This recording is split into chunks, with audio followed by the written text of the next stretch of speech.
Aje umechelewa hivyo. Sasa ndio unafika best. Ulikuwa wapi? Basi mimi ni mtu mkubwa. Nilienda kutembea.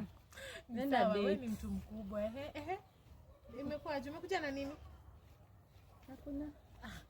Na wewe pia uletangi kitu. Venye niko frustrated na hiyo date aje. Nenda. Mimi ndio maana sipendi hata kuvisit watu. Nenda date. Alafu mtasikia nimekazwa. Nikienda osho. Msee ana tishu kwa nyuma. Alafu namuuliza tishu. Guess ananiletea nini? Nini?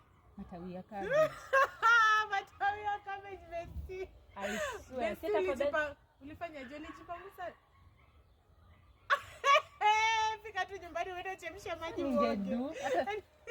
Nenda kuoga. Afadhali angeleta gazeti.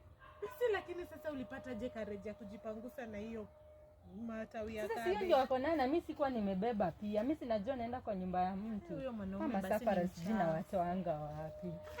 Matawi ya cabbage. Hata si kula huko. Unaweza kula vitu zingine. Huko hapana. Besti wewe pia unajiona. Unapatanga watu gani hawa? Enda usafishe nyota. Utanipeleka. Mimi hata na feel aibu.